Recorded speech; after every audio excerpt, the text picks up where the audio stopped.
This is Francis Bitter's magnet laboratory at MIT. We're fortunate enough to be able to use some of the apparatus here for our demonstrations of magnetic forces. You're all familiar with electromagnets. They consist basically of a coil of wire through which a current passes, producing a magnetic field, like the electromagnet in this doorbell buzzer here. Now, the current requirements of this electromagnet are quite small and can easily be supplied through light wire, like this lamp cord here. The electromagnets in the magnet laboratory are basically the same. They consist of coils through which currents pass, producing magnetic fields. For most of the problems studied in this laboratory, strong magnetic fields are needed, so that the currents through these coils have to be very, very large, and the coils have to be cooled by hundreds of gallons of water a minute. The very large currents, 10,000 amperes or so, reach the magnets through these bus bars overhead, like the one Dr. Bitter will show you over there.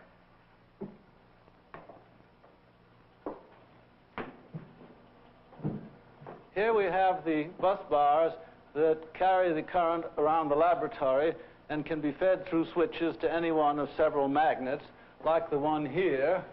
If you close this knife switch like this, to carry the current on to the heavy leads here coming to the magnet. Here, the terminal which brings in the current is connected to a smaller coil which goes from this plate to this one, out of this electrode, out of this bus bar, through this switch, and out, so to complete the circuit. This coil would be melted in a small fraction of a second, I think, if it weren't very effectively cooled by water coming up from below and through the coil and out through these pipes that you see here. This magnet is used to measure the magnetic properties of very feebly magnetic substances. By connecting a specimen from the middle of the coil where the magnetic field is created through a fine wire or string, through this tube here, to this very sensitive microbalance that Mr. Lin is adjusting here, we can measure the very small force which even this strong magnetic field produces on relatively non-magnetic materials like copper, aluminum, oil, water, and so on.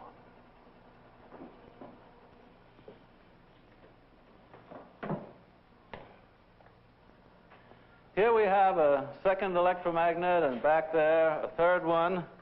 And over here we have a couple of researchers connecting up the very last word in magnets, as movable and efficient. As John has said, this movie is about magnetic forces, like the forces of attraction between these two permanent magnets and the forces of repulsion.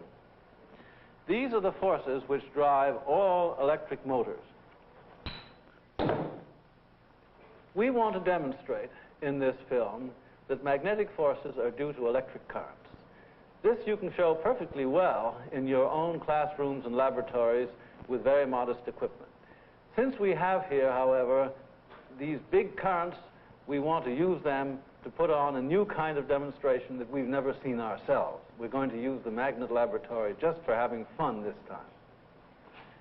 In order to get the currents into these big bus bars, we have to turn on the big motor generator out there. We're going to take you out to have a look at it, and you might notice that very considerable forces are required to move the very heavy machines we have out there. Those are magnetic forces. Okay, Beans, you all set to fire it up? Yes, sir.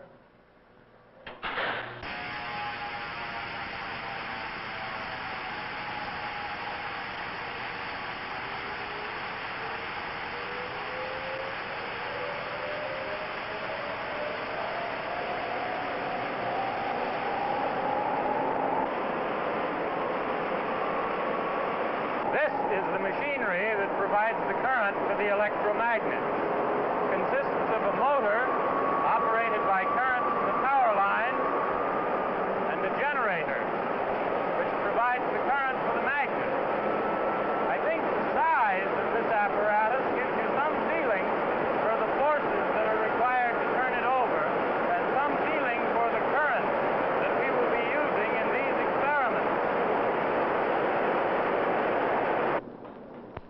first thing we're going to want to show is something about the forces between currents. That's something we know about in the magnet lab, isn't it, Henry? At least we're finding out rapidly. We sometimes try to generate very high magnetic fields for very short periods of time by putting very strong current pulses through small coils. We just cut open one here, which holds the world record right now. Yes, the currents go around this way, don't they? That's right. Yeah. Of course, we've made many before this one which didn't hold up, and here's one that blew up. The conductors were forced outward, making it look like a barrel. Well, here comes John. Now we want to show you something about the forces which currents and conductors exert on each other. These, in general, can be very complicated. In fact, if we wanted to describe the force on some little piece of conductor here due to the currents flowing in the whole thing, we'd have to take all the currents into account. Before we're through, we're going to have to consider the whole idea of a magnetic field to describe these forces. However, to begin with, let's take the simplest case possible of two parallel wires like this and examine the forces which they exert on each other. The biggest problem I have with that is trying to remember which way the forces go. So we're going to demonstrate it in a way that I think makes remembering it easy. Here we have a bundle of parallel wires, all connected to a bus bar up at the top. Currents flow down through these wires, all in the same direction, and out through this copper strap to another bus bar over there. Okay, let's see what happens when we pass current through it. All right, Beans, let's have a little juice here, and let's start gently. Let's have about 1,000 amps to begin with. Takes a minute to build this all up. You're wanted on the telephone. Oh, tell them to call me back later. I'm busy. How's it coming, Beans? You got it? All right, let's go on up to 2,000. There we begin to go. 2,000. On up to 3. Let's show it really. 3. Oh, there we go. 4. 5. I guess that's enough. Let's cut it off. Well, I guess there isn't any argument about which way those forces are working. When currents are moving in the same direction, they attract each other, and you could see that by the squeezing up of this bundle of wire. You've seen what happens when we have currents flowing in the same direction. This time we're going to see what happens when the currents flow in opposite directions. The current comes in from the bus bar through this flexible copper strap, down through this solid copper rod, and back up the other side, and out this flexible copper strap. Now these are solid copper rods. They don't move easily, and the current on one side goes that way, and on the other side goes this way. Now let's see what happens. You may fire when ready, Maestro. Okay, Beans, this time I want you to set the equipment so that when you close the circuit breaker, you get the full output of the machine through these all at one crack, and stand by to open it up in case we get any trouble. Okay, let's take it away. Yeah, there it is, going out. There, you see how far it's spreading apart? Now those are solid copper rods. There she goes. Whoa, shut it off. Okay, fire's off. Did you see the flash out there? That was the circuit breaker that opened the circuit when we were getting too much current through the machine. Okay, go ahead. 500, 1,000, 2,000, 4, 5.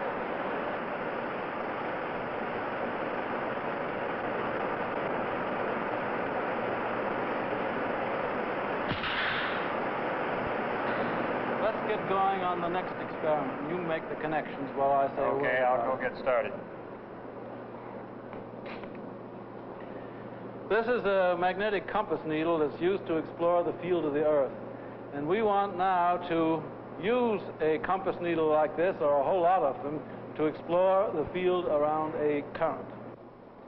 Well, here we have a loop through which current comes in to these copper straps here, flows through this loop made of copper bars, out around this way, and out through these copper straps to the bus bars. Now we're going to study the magnetic field due to current flowing in this copper rod. We're going to explore it with the help of all these compass needles here.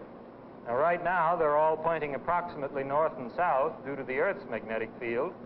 I say approximately because this is, after all, a magnet laboratory, and there are plenty of stray magnetic fields around here that are as big as, if not bigger than, the Earth's field. Okay, Beans, let's have about 1,500 amperes through the wire. And now you can begin to see some activity. They wiggle around and start to line up in the form of circles going right around the rod through which the current is flowing. All right, Beans, let's reverse the current now. We have to turn it off first and then reverse it.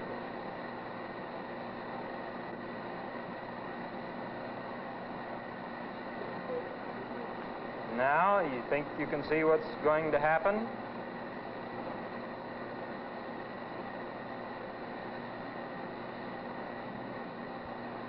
We're going to turn around and point the other way.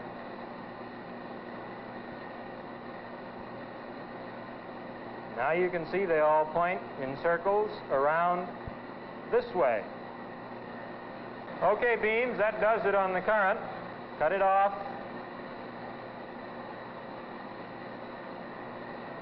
The lines of magnetic field are circles around the current, and they reverse direction when the current reverses. Now we want to show you an experiment involving this good old lecture demonstration magnet, which isn't part of the magnet laboratory at all, really. We need to have a magnetic field, and we can get it here between the poles of this magnet very conveniently.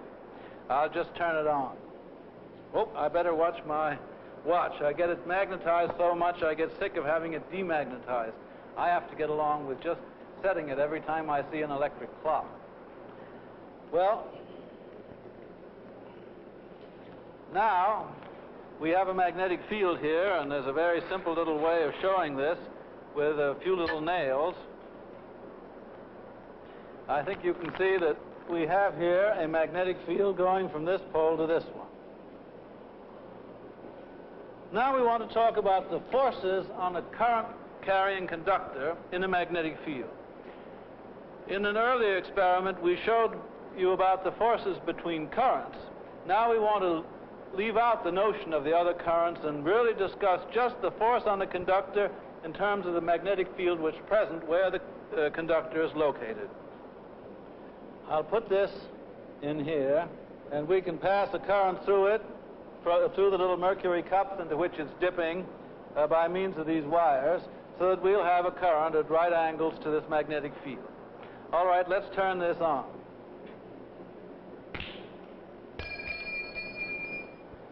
I think you saw that we had here a vertical force upward on this current-carrying conductor when it was at right angles to the field. And whenever you have a field like this, horizontal, with a conductor carrying current at right angles, we'll have a force at right angles to both, an upward force in this case.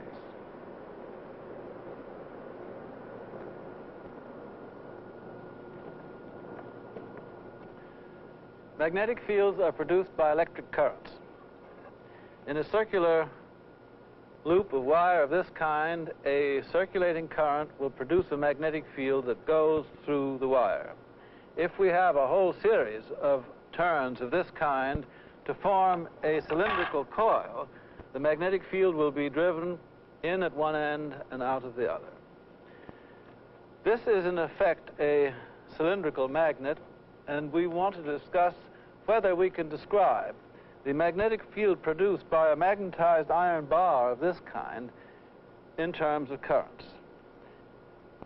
Clearly, we have strong magnetic effects of some kind, and the question is whether this must be described in terms of a new concept of poles in a piece of magnetized iron, or whether currents will do. If currents can be considered in this connection, they must, of course, be atomic currents, not macroscopic currents. There are no wires connected to this, and this is a problem for atomic theory. An atom may be thought of as having a positive nucleus and a cloud of negatively charged electrons around it. And if this cloud of electrons is rotating, it will produce a circulating current of this kind, and the field due to this current may be thought of as very much like the field due to a circulating current through the wire. It will drive flux or magnetic field through the atom. And if we have a lot of these side by side, they will all drive field through the individual atoms. And in a magnetized piece of iron slab of this kind, we may think of magnetized atoms as being lined up so that the currents are circulating in the same direction, and these circulating currents drive flux through the whole business and produce a field very much like that which is produced by the single circulating current in this wire. Now, if we take a lot of slabs of iron of this kind that are magnetized and put them together to form a cylindrical rod, we see that all the circulating currents of the individual atoms may be thought of as driving magnetic field through the whole magnetized bar and out of the other end, and producing an effect very much like that of a solenoid of this kind. Now, John has been setting up our last experiment, and we want to examine a little further the nature of this comparison. Now we want to show you in this last experiment a little bit more about the nature of this interaction of a current in a conductor with a magnetized magnet. That's what John's been setting up here. Well, here we have a pair of electromagnets. They're coils of wire through which we can pass a current. Now, we've arranged these in such a way that the magnetic field due to this one is in the opposite direction as the magnetic field due to this one. And we shall detect the magnetic field at this point in the center by means of a compass needle. So this turns out to be kind of a magnetic balance, That's the idea. When we get them exactly balanced, there won't be any magnetic field right in the middle, so that the compass needle will show. Well, why don't you put on a little current through yours? We'll see what happens. So there we have current flowing through this one, a magnetic field attracting the compass needle. All right, now I'll turn mine on and see what we get. So far, just exactly nothing. So let's raise the current a little bit, give her a spin to get it off dead center. Well, that looks as if yours, well, now just about mine's going to be stronger than yours now. A little bit stronger. Yeah, okay, so I'll back mine off a little bit and make it a fair game. Now it's weaker. Now, here we have a bar of iron. I'm going to put the bar of iron inside this magnet so that the iron will, as you know, become magnetized, and its magnetic field will add to that of the current. Oh, it looks like I'm winning this time. See what you can do. I don't know. Here.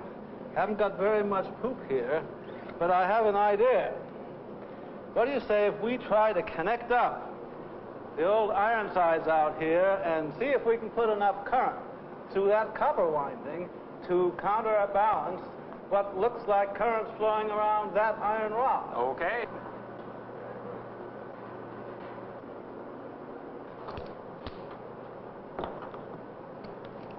There's one bus bar connected onto here through a couple of good straps.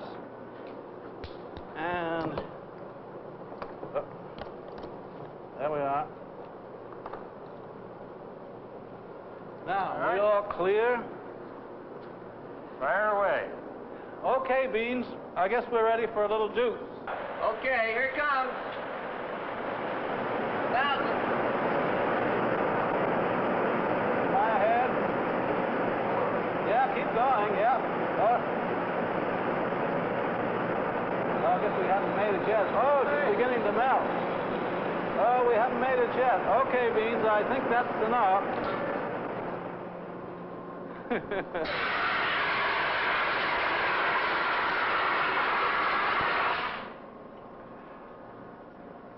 Well, I guess we didn't have quite enough current there to really equal the magnetization of the iron. I suppose it's clear now that the magnetic effects of magnetized iron are stronger than anything we could produce by driving currents through those coils. How is this possible? It's because within each iron atom there are such strong circulating currents. Because in the iron rod we were able to line up these currents, and finally, because in the rod there are so very many atoms.